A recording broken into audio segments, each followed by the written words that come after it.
Nur Sifa ya mengenai apa tadi pengalamannya ya menggunakan model juga di apa ya di dalam apa ya di UNP juga model dan memang kebanyakan universitas ya menggunakan model.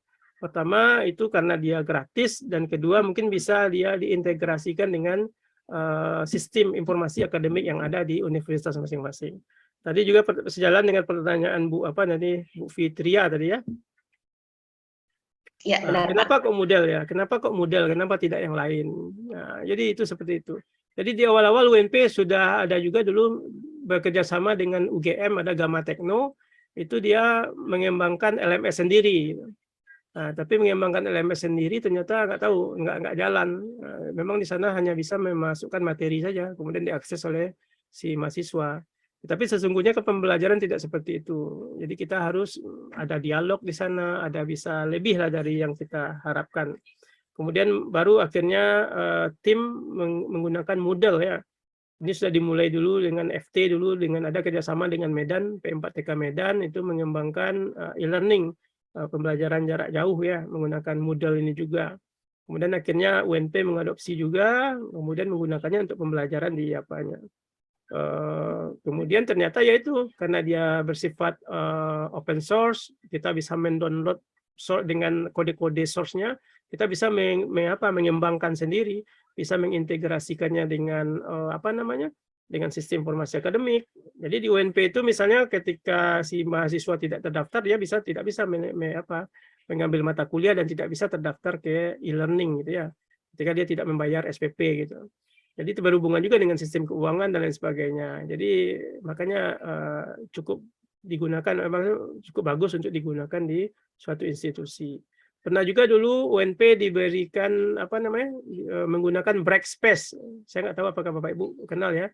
Breakspace itu sama juga seperti Moodle, tetapi yang mengelola nanti ada pihak ketiga gitu ya. Jadi mereka menyediakan menyediakan server, jadi bisa digunakan oleh semua aktivitas akademika yang ada di Universitas Negeri Padang. Tapi ternyata harus dibayar per semester per mahasiswa. Memang kita tidak perlu melakukan maintenance, tidak perlu memikirkan masalah-masalah teknis. Jadi mereka menyediakan, kita hanya memakai saja. Tapi ternyata mungkin tidak bisa karena tidak bisa diintegrasikan dengan sistem informasi akademik. Karena mereka yang mengelola tentu UNP tidak mau akademiknya juga dikelola oleh itu gitu kan. Nah, akhirnya tidak jadi. Apalagi dia harus mengeluarkan per semester itu sekian miliar gitu ya untuk menggunakan itu saja. Sedangkan untuk model ini gratis dan bisa dimodifikasi sesuai dengan kebutuhan.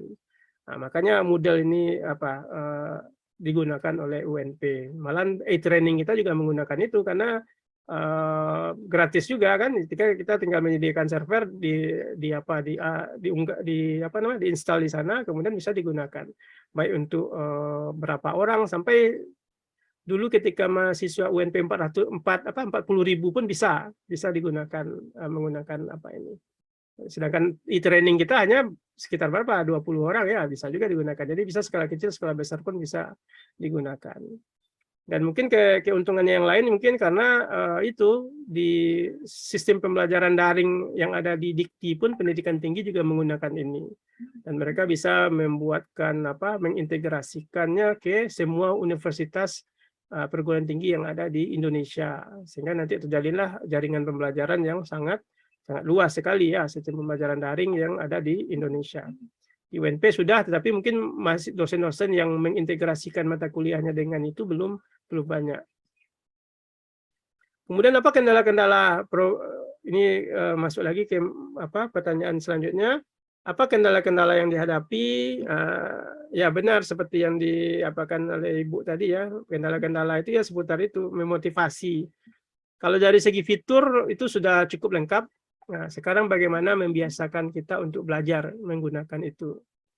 Karena nggak tahu, karena udah kebiasaan dulu ya, jadi kebiasaan diceramahi, jadi memang lebih banyak mahasiswa itu yang lebih suka luring dibandingkan dengan daring ini. Kemudian lebih banyak mahasiswa itu yang memang kurang bisa dia belajar mandiri, lebih suka mendengar ceramah dosen, kemudian menunggu arahan dan lain sebagainya. Kalau saya melihat tuh mahasiswa itu masih belum aktif masih bersifat pasif dia dalam pembelajaran.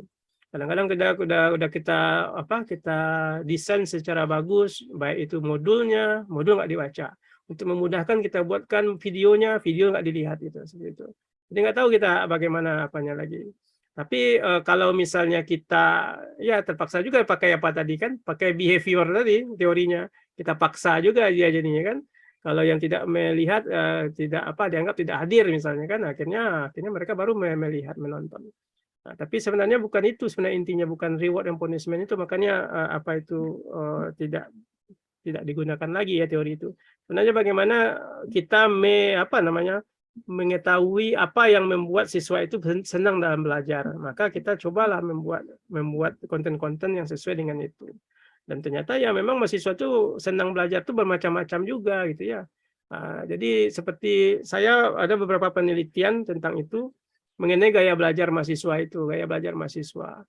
Gaya belajar mahasiswa ternyata ya berbeda-beda juga. Beberapa kali saya coba ternyata ketika di satu kelompok itu lebih banyak gayanya visual. Visual, lebih 70% itu mahasiswanya bergaya belajar visual. Artinya kan kalau secara teori dia bisa menyerap informasi itu dari gambar gitu ya, dari video dan lain sebagainya. Kemudian 30% lagi adalah auditori dan kinestetik. Artinya wah ini berarti si mahasiswa tidak melulu ceramah tidak kalau kita ceramahin saja itu yang kalau auditori itu kalau ceramah dia mampu dia menyerap informasi. Nah, tapi itu hanya 30% ditambah dengan yang kinestetik. Kalau kinestetik dia hanya bisa menyerap informasi kalau dia melakukan sesuatu. Misalnya kita suruh dia ini kerjakan tugas ini, kerjakan ini, baru dia mau belajar ketika dia melakukan itu. Baru bisa dia mengadop informasi yang ada gitu. Kemudian saya coba dengan 70% visual, saya coba membuatkan materi-materi yang berhubungan dengan visual. Lebih banyak misalnya gambar, lebih banyak diagram, buatkan juga video. Tapi tetap juga kurang mungkin cara kita mengemas videonya yang mungkin kurang itu kan, kurang bagus dan lain sebagainya. Banyak lagi adanya kendala. Kemudian saya coba lagi, ternyata seperti juga 70% visual. Kemudian ketika saya udah mantap bahwa itu visual adalah gaya belajar yang paling banyak, ternyata ketika mau melakukan itu dan saya cobakan ke kelompok yang lain, ternyata yang lain itu malah yang banyak itu kinestetik gitu. Kinestetik, waduh kok begini gitu kan. Nah, berarti bagaimana strateginya? Ya strateginya ternyata kita setiap mau mengajar itu harus kita uji dulu gaya belajarnya bagaimana gitu kan. Untuk supaya kita bisa mengembangkan materi yang tepat. Atau kalau tidak kita ambil aja yang paling kita buat semua konten. Jadi bagi mahasiswa visual, auditori, kinestetik kita buatkan semuanya konten, baik itu dalam bentuk materi, PowerPoint, gambar, simulasi, video, semuanya kita. Jadi kaya akan konten.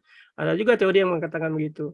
Teori gaya rich of content ya, kaya akan konten pembelajaran dan berbagai macam bentuk medianya. Bisa juga kita untuk mengakomodasi semua gaya belajar tersebut. Tapi kalau itu kita lakukan juga membutuhkan waktu dan biaya yang juga banyak gitu ya. Nah, kita juga yang menjadi Tapi untuk penelitian nggak masalah sih, untuk penelitian nggak masalah. Kalau Bapak Ibu punya penelitian ya bisa mengembangkan bahan ajar sesuai dengan gaya belajar. Nah, nanti kita tinggal saja, kita masukkan saja ke dalam Ada juga yang meneliti seperti itu di e-learning itu sebelum masuk dia diuji dulu gaya belajar yang mana. Ketika dia telah tahu itu kan gaya belajarnya apa, maka dia hanya bisa mengakses materi-materi sesuai dengan gaya belajarnya. Ada juga itu konsep dari adaptive learning. Adaptive learning juga seperti itu. Nah, jadi memang banyak sekali yang harus kita kita teliti dan kita ya untuk supaya pembelajaran itu bisa menyenangkan bagi mahasiswa. Karena memang kalau ada profesor saya mengatakan pembelajaran itu jangan dipaksa, tapi bagaimana pembelajaran itu supaya menyenangkan. Karena kalau sudah menyenangkan maka kita tidak akan bermasalah dengan motivasi dan lain sebagainya. Maka kalau siswa sudah senang belajar, maka hal-hal seperti yang lain-lainnya itu bisa kita eliminir lah. Kita tidak perlu lagi memotivasi dan lain sebagainya. Mungkin itu jawaban saya Bapak Ibu. Mungkin kalau Bapak Ibu punya pemikiran yang lain silahkan dibagi juga.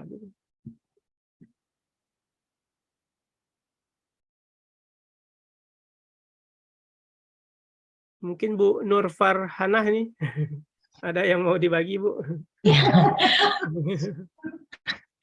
Kalau dibagi tidak ada ya Pak Ansi, cuma terkait dengan pengalaman menggunakan LMS kita. Iya. Kan kalau terkait dengan akses itu yang di e-learning 2 itu memang sering terkendala banyak error dibandingkan e-learning 3. Cuma penggunaan yang Big Blue Button itu sebenarnya kan lebih efisiensi mahasiswa kalau menggunakan itu. Cuma sampai sekarang saya jarang menggunakan karena terkendala mahasiswa itu kalau nak suaranya nak bisa ataupun pas mau menampilkan uh, presentasi mereka tidak bisa. Nah itu mungkin uh, kalau kita menggunakan Big Blue Button itu kan lebih efektif kalau dari segi ekonominya mungkin lebih efektif. Dan sekarang itu kita terpaksa menggunakan Zoom ataupun menggunakan Google Meet. Nah itu apa yang terjadi sehingga kok tidak bisa maksimal untuk yang penggunaan yang virtualnya di LMS itu Pak. Apakah memang ada hal-hal yang belum sempurna atau bagaimana? Terima kasih Pak Ansi. Terima kasih Bu Nur. Yang lain Bapak Ibu kalau ada yang bisa menanggapi Bu Nur Fahana.